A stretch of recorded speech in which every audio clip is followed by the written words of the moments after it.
Okay, everybody, now we can start this again and try another time. Just to let you know real quick before I start with this story, part 3 of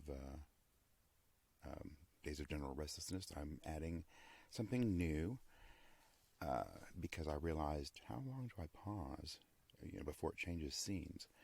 So from now on, there'll just be a discreet little whenever it's time to change scenes. Whispering Chicken presents. Fade in. Through the trees and down the hill on one side of Wishrom's bed and breakfast, two figures lumbered towards the town border at dawn. She was fast and soft-footed. Then again, the woman had somehow found larger replicas of those pillowy infant shoes. Regardless, she was fast, and she was giggling. Rocky had underestimated how fast she would be. "Sissy," he called to the adult-sized infant. "This might not be a good idea." Stomping on in her women's size 22 Oshkosh Bagosh overalls, pink t-shirt, and a red yarn wig, Sissy reminded the boy of his promise to accompany her, so he began jogging again in her direction. The border on this side of town is tricky, since a cliff rises before you can reach it. Still, the border passes into and through the stone, creating a perilous border atop the crag.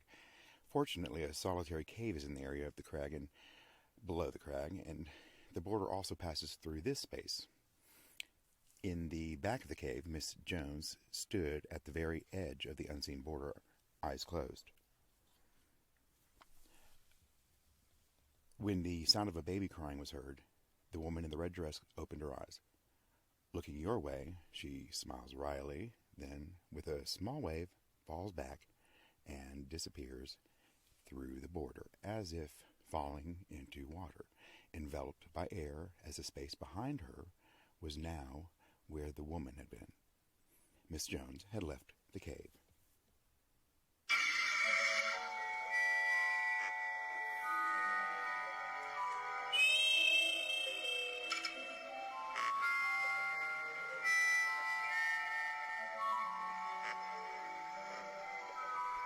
Days of General Restlessness by Sheridan D. Lowe.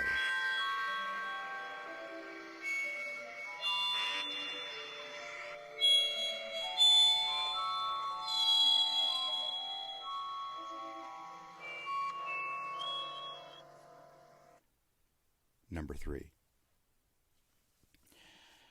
There were 3 of what you might call typical suburban neighborhoods in Tempest.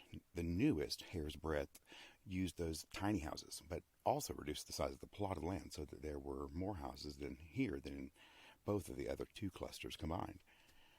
Tempeston, consisting of 24 townhouses, had been built at the turn of this century. The most occupied had been built in the early 70s of the past century, ranch and split-level styles of various materials, with the True Love property on one side and Mall of Knowledge on the other.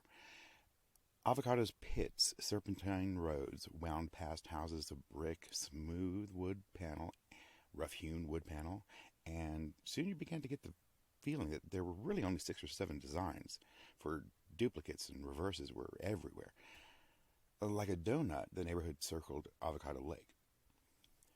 One dead-end street exists in Avocado Pit. It was left open because it had been built right up to the edge of some unclaimed woods. After years of exploration, there were well-worn trails, including one leading to the old dairy. Someone, still in the 70s, had burned down the old dairy, and burnt pieces of wood were left where they died, mostly destroyed. All rested in the space of the dairy, so it gave a real skeletal effect. Now, the charred wood is long gone, and grass has grown over its space.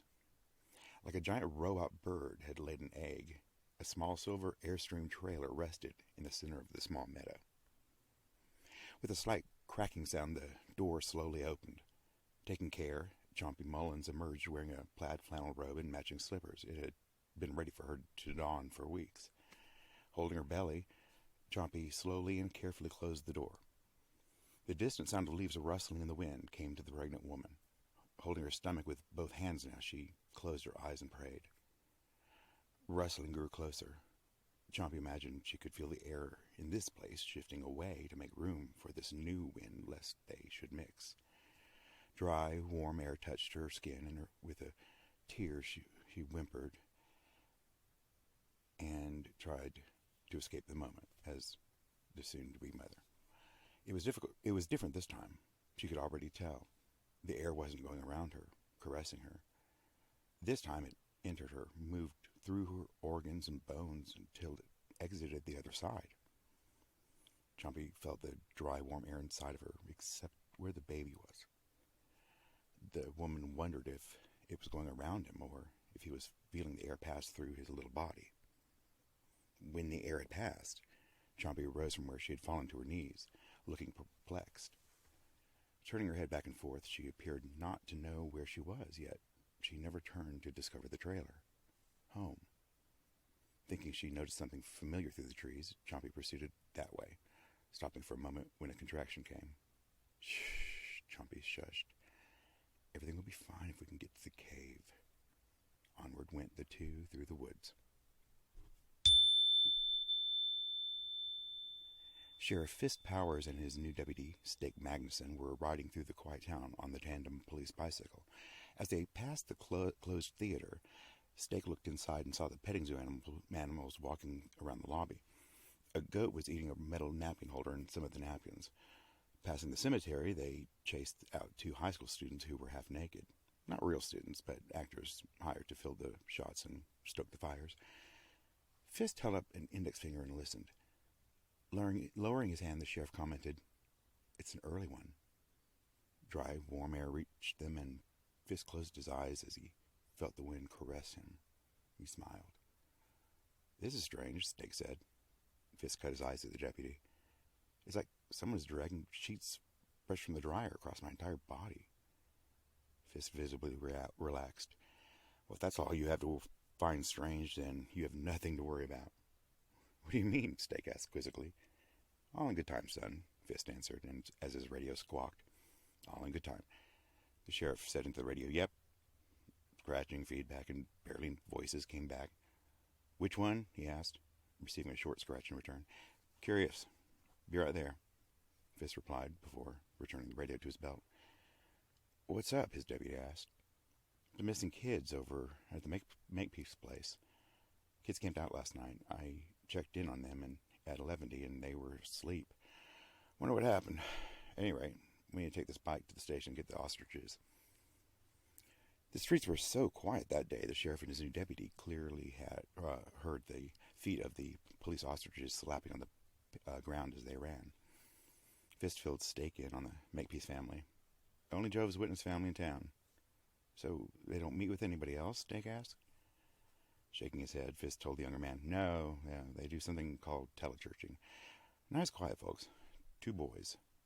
Between each short sentence, the sheriff was shifting his position on the large bird. "Twins, but not the looking-alike kind. One can't hear. I think it's Esno, or is it Guy? Anyway, Dad is Wink, and Mama's Chi-Chi, short for a long native name." Taking a sharp right, Fist went first through a narrow alley between the new psychiatric center and several boutiques.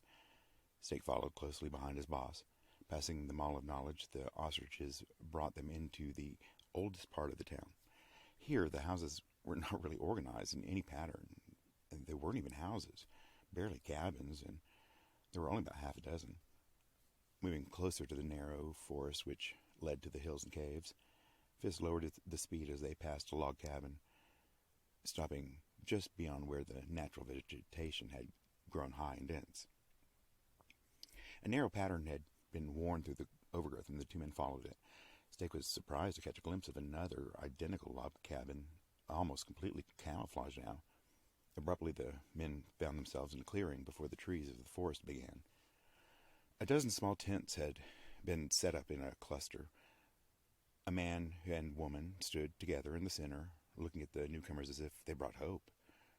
Each were still in pajamas and a robe. "I keep seeing one of the tent flaps move," Mrs. Makepeace was the first to speak, and shakily too, "but there's never anyone inside." The mother began to cry, and it didn't appear to be for the first time today. Approaching the crying woman with an arm held out to her, the sheriff said, "Now, Chi-Chi, why don't you go with my deputy Steak? Here, Steak, this is Chi-Chi Makepeace. Chi-Chi, Steak Magnuson. He could probably do with a cup of coffee and maybe a slice of your beefy fruitcake." During such a normal turn of the conversation, Chi-Chi found herself greeting Steak and being led back to the first cabin. Wink was dazed as he shook his head slowly. When they were late, we found the temps empty. We called and called. Fist began to walk towards his home when he spotted something on the ground. Picking the object up, he let Mr. Makepeace continue. The clothes they were wearing yesterday, and it's the only thing they left behind. Even their toys are gone. I was searching the woods. Wink, father to one of the missing children, told Fist, when I heard Chi-Chi call out. When I came back, she showed me that Esno was asleep in a tent. Turning to look at the sheriff, he said, "He was so cold." Looking straight ahead, he added, "And he still doesn't even know anything has happened." There seemed to be nothing of help the sheriff could glean by walking and talking with Wink Makepeace, and as they followed slowly behind his wife. Everything had been going well. The boys were in their tents promptly at 8, and then again at 9. Wink had checked on his sons and their friends around 10:30, and Fist had done the same a little after 11, when there weren't even any flashlights going. Inside the cabin, Chi-Chi was in the kitchen crying again. Wink went to her. Esno was watching a retro cabinet television record player. It was a cartoon neither Fist nor Steak recognized. No sound came from the show. Words were appearing, sentence by sentence, across the bottom of the screen. Having just calmed Mrs. Makepeace down, Esno started calling out to his mother in a slightly loud, muffled voice. The 4 adults turned towards the boy, who was pointing at the television. The captioning was now scrolling across, and it said, "Mom, Mom, the TV's reading my mind. How is the TV doing that?" Remembering what he put earlier into his pants pocket, Fist pulled out the toy, which was found in the bottom of a food container. Holding up the figure of Elsa from the movie Frozen, the sheriff gained the boy's attention. Ezra's eyes widened in fright, and he began screaming out in long bursts. Fist glanced at the TV, but it only echoed the young boy's cries using the letters A and H. Replacing Elsa in his pocket, Fist smiled and showed Esno his empty hands as the boy began to calm down. "Sheriff," Steak said, "television." Across the screen were scrolling the words, "The caves, the caves, the caves," repeating. Outside and alone again, Fist and Steak were thinking aloud to each other when the sheriff's radio squawked alive. There was a brief interchange, during which Fist asked for them to repeat themselves. With a grunt, the man replaced the radio onto his belt. Fist grunted again, rubbing his chin aggressively. "Is it impossible? There's only one choice." Facing Steak, Fist told him, "I'm about to trust you more and sooner than I should." "Yes, sir," Steak answered dutifully. Removing pen and paper from his pockets, Fist asked, "I'm going to draw you a map. You remember how to get to Avocado Lake?" "Yes, sir," Steak acknowledged. "Good. A very good friend of mine is missing, and just about as far as you can get into a pregnancy. Her husband, Rufus, says it looks like her water broke." Handing Steak the map, the sheriff continued, "Go talk to Rufus. Find out whatever you can. Then start searching the woods." Turning away, he circled back around. "That reminds me. Take your ostrich back to the station first." Steak opened his mouth and Fist quickly said, "Get now. You'll be fine." "Sir," Deputy Magnuson insisted, "may I please know why you aren't the one who's going to look for your friend?" Sighing, the sheriff's expression showed regret. "Would that I could, Deputy. But the simple fact is that neither of us have time on our side. You don't know anything yet about those caves. It would be an exercise in futility sending you into one. Now get." The last 2 words were orders, so the 2 men parted ways. Chompy felt as if she were opening her eyes to wake from a strange dream. The odd thing was, while the woman knew she was awake, she also found herself in the waking version of the dream. Turning slowly around, Chompy was puzzled because she had no idea where she was. Looking down, the pregnant woman stuck out one foot at a time to find that along the way her slippers had been lost. Her feet were filthy. Wherever the woman was, the trees were dense, providing a great amount of shade. Another contraction came, and her body bent and rolled down to the ground on her side. A gravelly scream came from her throat, and the trees exploded with life, causing Chompy to view a variety of birds dipping down below the branches to fly easily away. There was a crunching of branches when a stag swiftly followed the birds, followed then by 3 coyotes. The pregnant woman turned onto her back and cried a little. That was when she saw the strangest thing. There were around 6 or 7 trees, all bent away from each other as they supported a giant redwood sphere. Chompy figured it must be hollow, or the weight would have snapped those trees, surely. Holy shit, what the hell? Chompy exclaimed. With a fair amount of struggle, the pregnant woman did her best to eventually rise to a standing position. Holding her aching back, she was startled at another rustle in the leaves behind her. Turning around, the woman was relieved to see a brown rabbit. Beginning to laugh, the sound petered out when the rabbit froze. After a moment of silence, which would normally be calming, the woman heard the sound of the leaves in the trees rustling, followed by the fallen leaves on the ground. Looking behind her, Chompy could see the wind approaching, creating a wave of leaves like water waves breaking. Turning back, the rabbit could be seen hopping away, undecided on a specific direction. Chompy didn't feel the wind at all this time, as if it were avoiding her, done with her. The leafy wave reached the rabbit, and it hopped when it suddenly stopped in midair. The very, very soon-to-be mother cried out at another contraction, and the rabbit's ear shifted a little. It wasn't frozen, just stuck. Taking short breaths, Chompy watched as the rabbit inflated like a frog's throat. And then, as if inhaling, the ball of fur shrunk to a sphere. When it rotated, Chompy could see a flattened ear and then a single eye expressing confusion and fear. And then in a flash, the fur ball expanded and blew out each hair as they shot outward in a growing sphere which revealed the feathers beneath on opening wings that carried the falcon away in the direction the other animals had gone. Before turning to follow, Chompy glanced down at the path ahead of her and cried out at the spot where the wind had moved enough leaves to partially uncover the body of a woman. Unsure what to do next, she did better at a new contraction, then turned around a couple times because Chompy thought she heard voices. Man, 2 women. It was like hearing voices through a vent or paper towel tube, and it caused the woman to go in the direction the animals had. The sun had moved enough to guess where she might be. Air was still, except for the breathing Chompy had learned. Rocky was standing in one spot where a crag rose perpendicular to the ground. There was no need to move, since Sissy was covering the area quite well in search of someone or something. She sat on the day of a Chinook, the girl said aloud suddenly. Who said what? Asked Rocky, halting before entering a small cave yet again.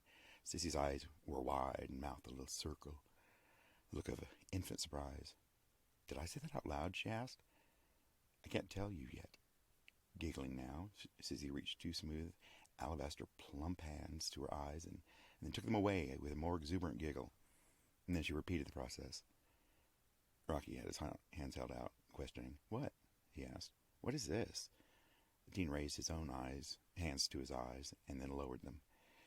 When his hands were removed, Rocky saw the woman in red standing behind Sissy at the opening of the small cave.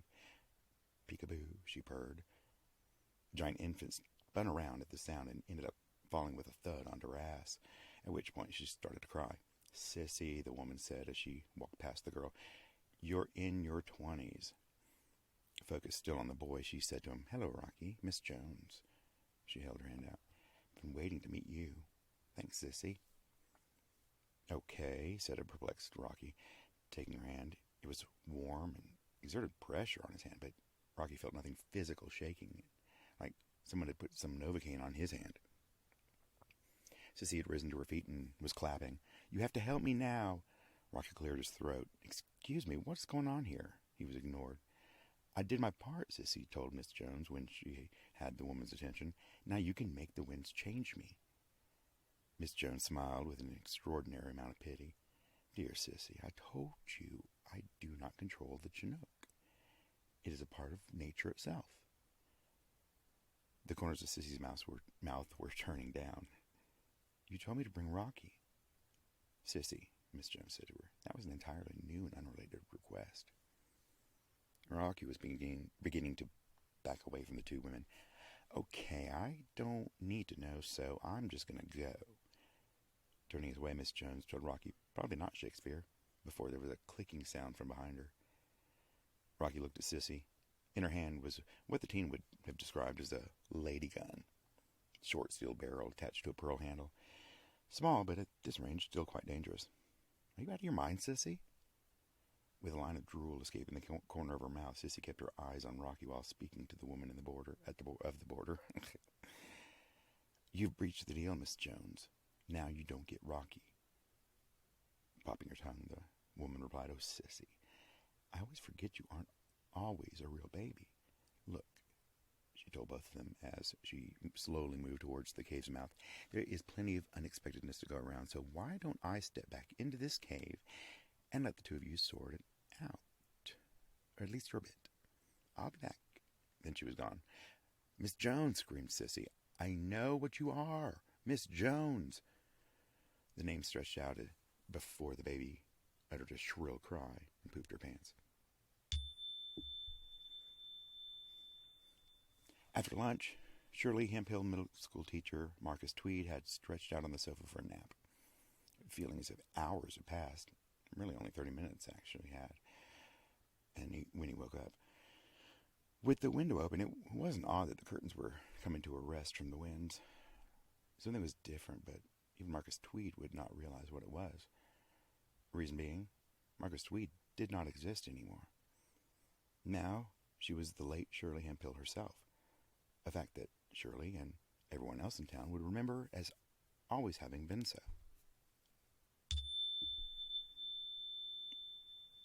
Lips, tongue, gums, all extremely dry for Chompy. Somehow the pregnant woman had emerged from the mysterious woods to find herself at the slope of the mountainous crags, not all that far from home. With another contraction, Chompy began to weep at the very thought of home. Another contraction came too quickly, giving Chompy conflicting emotions.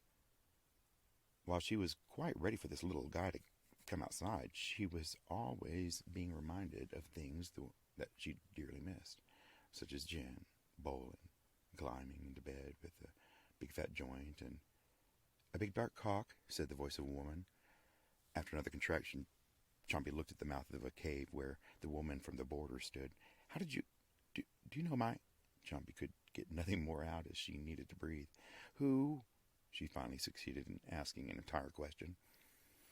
Moving towards Chompy, the woman giving birth at first shied away from the woman, but then her eyes convinced Chompy of her intentions. I'm Miss Jones, she told Chompy while leading her into a cave. Your husband is otherwise occupied, and you will never reach home or the medical center in time, so I'm going to help you. No arguments came from Chompy as she screamed again. This time the sound was attached to the echoes that emerge when inside the caves. As with the missing children, nothing could be gleaned concerning Chompy at the small silver trailer in the woods. Stake was discouraged to find that any trail left by the woman had been shifted and moved around by the winds. Deputy Magnuson could even hear winds passing in the distance around them. Rufus Mullins was 6'6" and 375 pounds. The man had his head peeking out of the door of his little metal home at first, but when Stake turned to check out a rustling sound and looked back, the man had somehow come outside. The robe he wore would come to Stake's knees, but it took Stake some force of will not to stare at the robes, which were on Mr. Mullins suddenly tiny, or the tip of the man's junk bobbing down below the hem. Chompy's husband was expressing great concern as well as great strength. Stake warmed to the man quickly.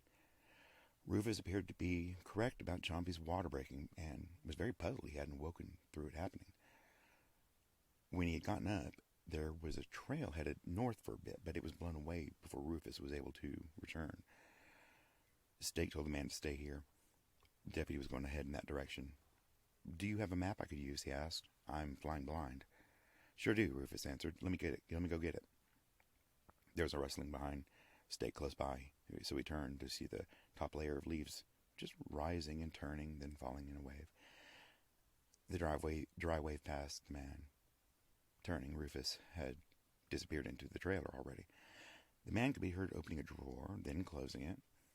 A wave of leaves moved forward past the trailer, and a map fluttered out the door and onto the ground. "Mr. Mullins?" Stake called out.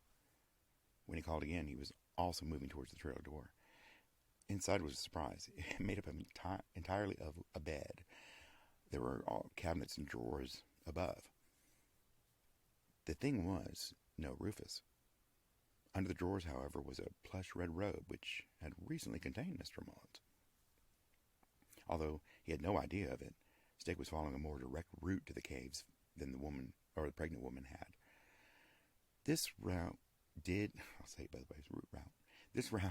have more hills and a wide creek to cross, though. Encountering a shallow cavern, the sudden sound of heavy footsteps came, and the deputy turned quickly to see Rufus, completely naked. Seeing how perplexed Stake was, Rufus told him, "Chinook up and move me across town." "Anything?" "Sorry, Rufus," Stake apologized. "Nothing yet." "I better get home then," the word husband told him. "There's a dead body in the leaves about 100 yards that way." Like a branch of a tree, the man's arms shot out. "If you turn right, you can check out the northern caves, about a mile." Turning away, thankfully, Rufus began jogging towards home. Rufus had been right about the direction and about the body to be found. "Looks like she's in her 30s, Stake said aloud, out of habit. "Nice blouse and skirt. No shoes or hose, but no signs of funny business. Well, besides the murder part." When the body had been turned over, there was a clear bullet hole over the woman's heart. A little blood. Bullet still inside the body. Why mess up the face? Removing a phone from his pocket, Stake laid it next to the body and then rolled her back over it. Standing, Stake needed to regain his bearings. "Caves, then," he said, as he started walking. This was indeed a beautiful day in Tempest Memorial Park. When the Chinook comes, it is always quiet and peaceful. It wasn't always this way. People used to be much more afraid, but now they could detect arriving winds. And then the wind wishers came. Not many, but all with something they wanted changed. Mayor Good sat on a bench with his secretary, Stella Six. Enjoying the day, with a light turnout, it was easy to stay distant from everyone else. Looking to the left, at the edge of the park, Pops Miller sat on the bench. He was the owner of Miller Mechanics, car rental, and town gift shop. Looking right, just as distant that way, was Junior Miller, mechanic for his father. The young man was on his back, in the grass, arms behind his head. A body came rolling down the grassy hill behind the bench. Verna, waitress at Melt's, rose to her feet and brushed herself off before swiftly passing the mayor. "Mayor," she nodded, then "Stella," and was soon out of sight. "I have a good feeling today, Stella." Amos timidly put his arm around his secretary, Stella version 6 SRC, sexual robotic companion, now with skin, a very intricate and expensive secretary.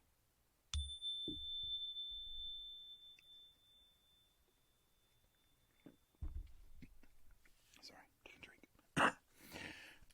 Rocky was throwing up again, but at least he was done changing Sissy.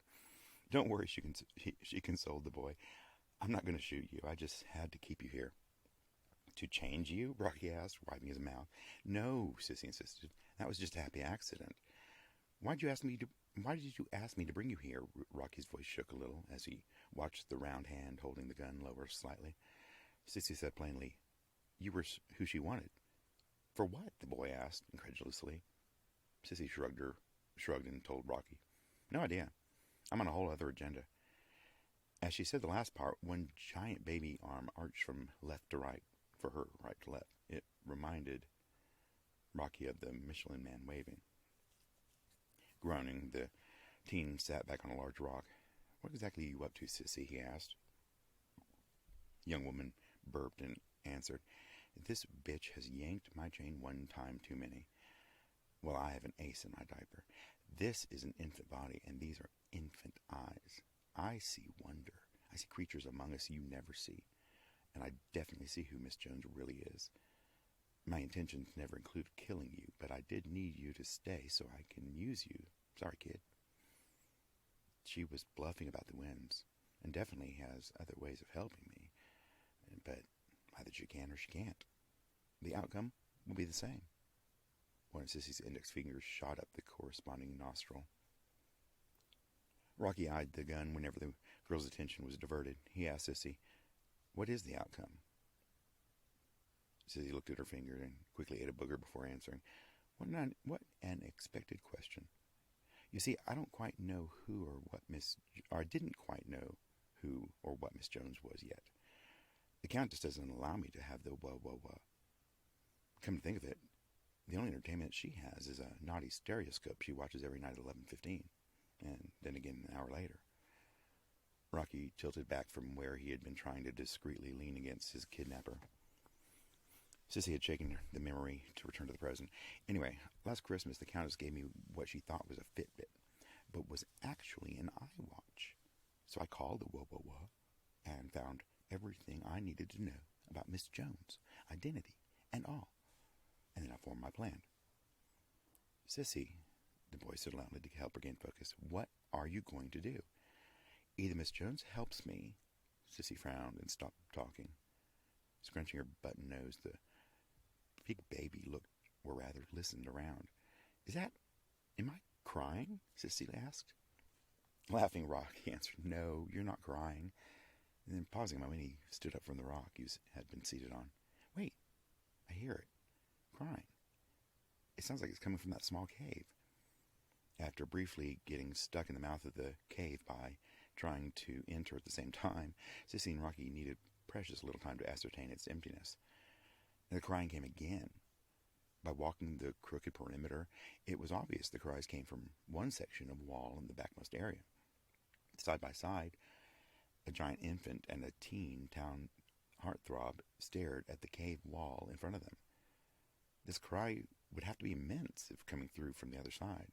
Another explanation did not come to mind, though. "She's a girl," Sissy stated quietly. Neither looked away from the stone 6 feet in front of them. "Just born," the girl's voice shook. "I can't see anymore." That's what she's crying. "What can't I see anymore? Where's the world I know? I can't feel life here. I can't see." Only Rocky's arm moved when he reached out for Sissy's hand. She took it, and the two waited together. Sheriff Powers heard a woman screaming as he approached the caves.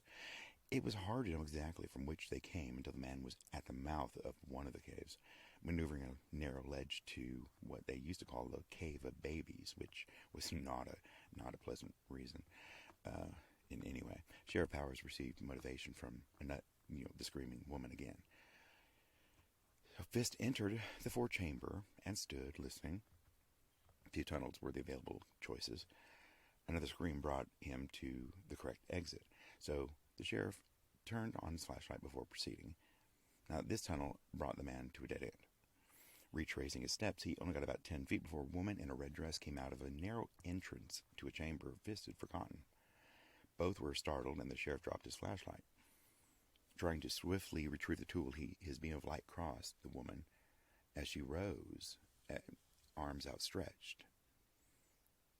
Once this hold on the flashlight was solid, Fist stood and watched the woman as she became horizontal, as if she were diving across the cave and through the stone, disappearing.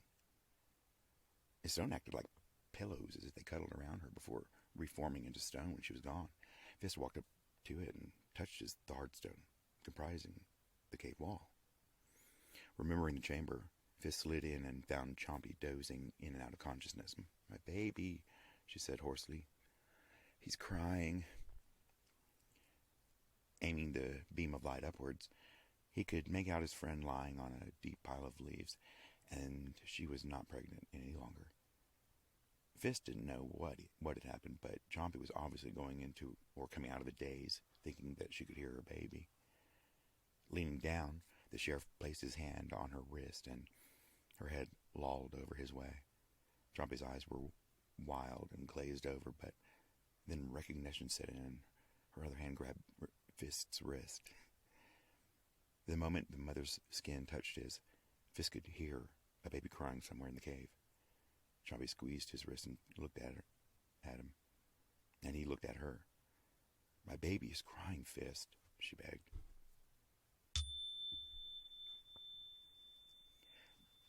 Brett Crown was sitting at a table in the Palm restaurant, Tempest's third restaurant, and ordering his dinner.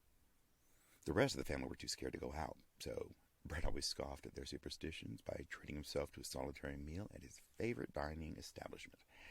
Smacking his lips and sighing, the man lifted a glass of Jack Daniels to his lips, almost succeeding. "Sorry, Mr. Crown," the pretty hostess apologized. "You have an urgent phone call." From behind her back, the polished young woman brought a cordless phone. Furrowing his brow, Brett accepted the phone. What harm could a phone call accomplish? He reasoned with himself. "This is Brett Crown," he alerted the caller. After a short pause, a soft voice said, "I know." "Sorry," Brett said. "Not sorry." "You need to speak louder. I can barely hear you." Firmly, the voice came then, obviously manipulated, but no longer timid. "I know what you did the day before yesterday." The color drained from Brett's face, and an imaginary lump was caught in his throat. "No need to talk. Just meet me at dawn with 5 million. I think you know where." The call was cut off.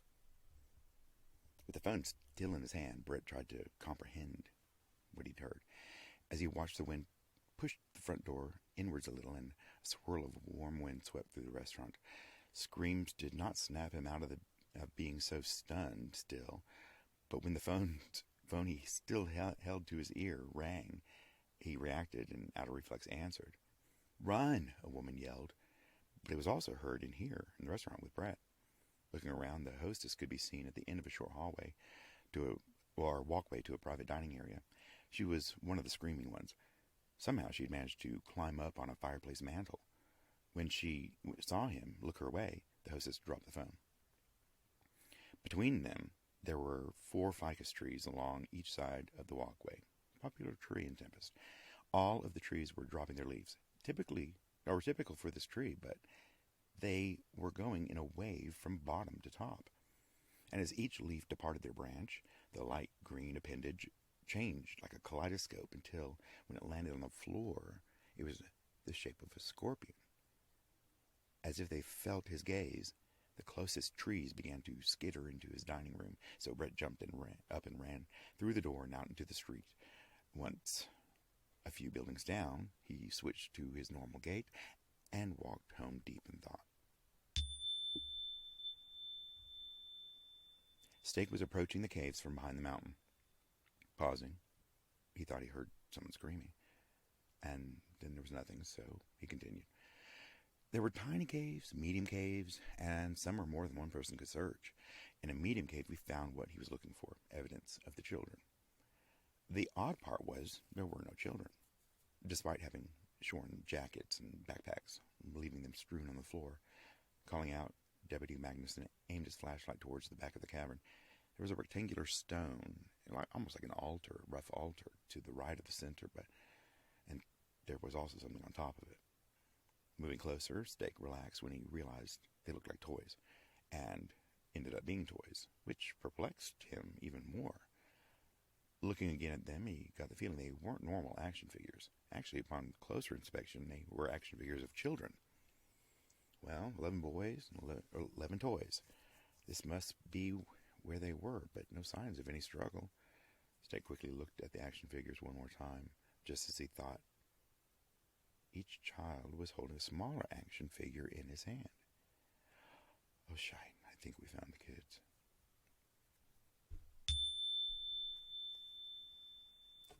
Sissy and Rocky had gone back outside for some fresh air.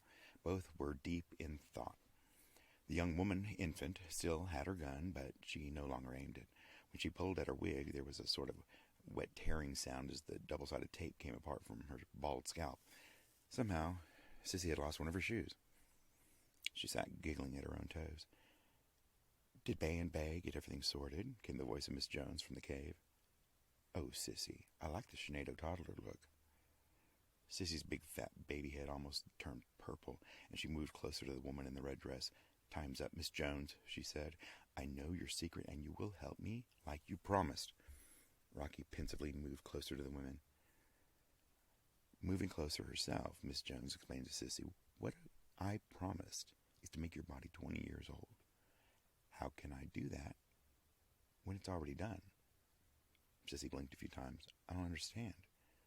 Miss Jones leaned in and barely whispered, "You didn't ask for the body of a 20-year-old woman. This body is 20 years old. You aged it yourself." Stepping back, Miss Jones smiled. This time Sissy's face did reach purple as she brought up the gun again, now aimed at the other woman. Miss Jones feigned fright for a moment, then laughed. Incredibly fast, Miss Jones darted over to Rocky and crouched behind the teen. "Rocky," Sissy called, "move out of the way." When the boy moved to the side, however, Rocky was still standing in the same place, and Miss Jones was nowhere to be seen. Both Rockies looked at the other in amazement. Sissy didn't know where to aim. When the boys looked her way, Sissy spoke. "Which one of you is Rocky?" Swinging the gun back and forth. Both boys said in the same annoyed voice, "Me," then to the other, "No, me." When the baby's gun stopped moving, she regained her attention. "All I have to do is shoot you both."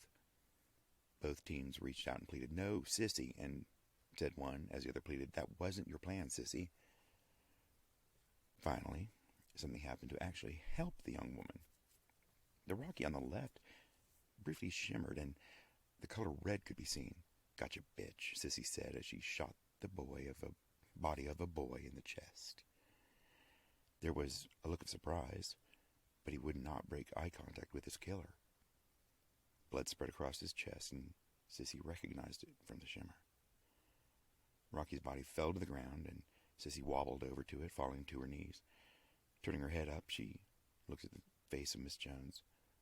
"Well," the woman in red said, "now you have a secret. Pretty sure we're done here." Sissy had already stopped listening. Tears were falling in an adult way the young woman had never known.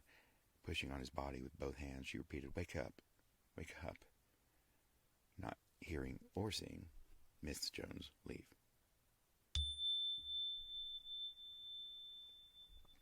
Sheriff Fist Powers had scoured every corner of the cave, and there was no trace of a baby, except for when it cried. But that was usually in short bursts. So, ending his random searches, each time the baby cried, he moved a little closer to the sound. Unfortunately, he eventually found Chompy's baby. Less delirious, Chompy was crying now, holding her stomach in a whole new way, holding the emptiness, the missing. Wondering where she was, her hands moved around in the dark, causing the new mother to figure out it was one of the caves. Unable to stand, Chompy was relieved when the opening revealed moving light. The mother tried to call out, but her words were whispers. With no memory of earlier, she was surprised to see a bare-chested Sheriff Powers join her, holding something wrapped in his t-shirt. "Fist," Chompy whispered, surprised. "My baby." "Shh," Fist shushed his old friend. "I found your baby. She's alive." "She?"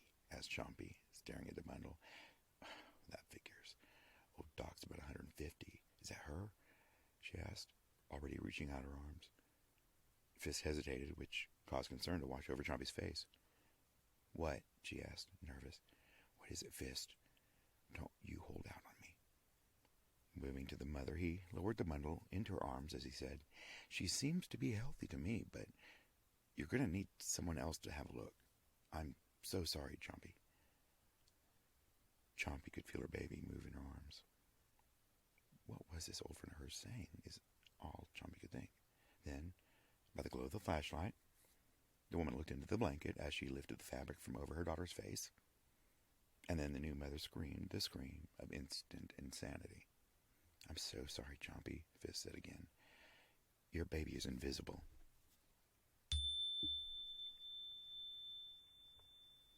This is the Tempest Evening News. I'm Bert Ruger. First, we have some Chinook updates for you. It looks like we have a new creek running through the North Coniferous Pines, but the pines have moved to the southwest side of town. Sadly, we report the passing of Nurse Pansy Wiggins, with an H, who succumbed to sudden onset rapid aging syndrome. I bet that took about 10 minutes, anchor Sabrina McMillan chimed in.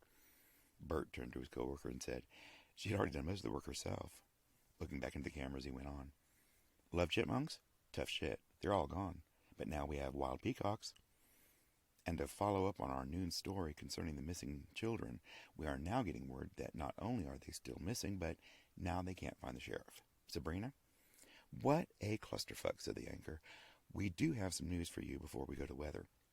The body of Donna Weaver was found in the western woods, and in an unexpected twist, it had nothing to do with the Chinook. She was actually killed." "By M. Night Shyamalan?" Bert asked, as the two laughed and laughed.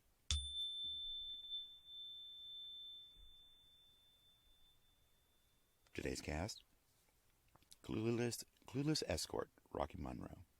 Killer Infant, Sissy Young. Woman in Red, Miss Jones.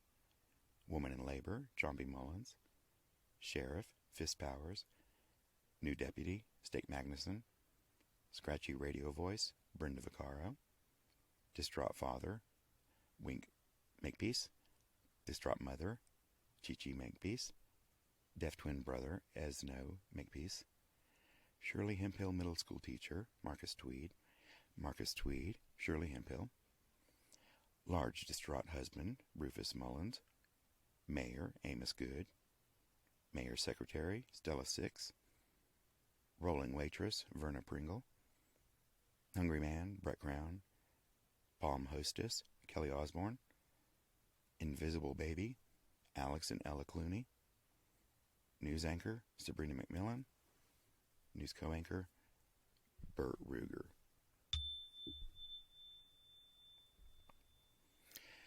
There was a dirt road which was rarely traveled, entering Tempest from the south.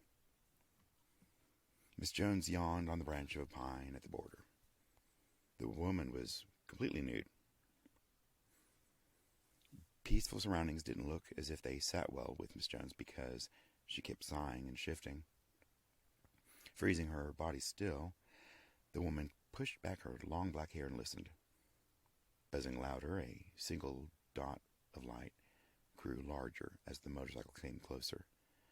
In style, it looked like an old military motorcycle from World War II, complete with sidecar. This particular one had been painted a bright white, possibly able to glow in the dark. Coming to a rest just before the border, the motor rumbled as the man with a matching white helmet raised his goggles that he was wearing. Miss Jones was sitting upright on the branch now, chewing an imaginary hangnail. The newcomer put on a pair of eyeglasses and scanned the area. His sight found Miss Jones, and he gave a nod. Slowly, the woman in nude did the same. Concerned, Miss Jones watched as the man removed his glasses and placed them in the sidecar where there was a shiny shield and spear. Reaching up for the goggles, his eyes found you. Replacing the eyewear, he tips his helmet to you and smiles before proceeding into Tempest. Fade out.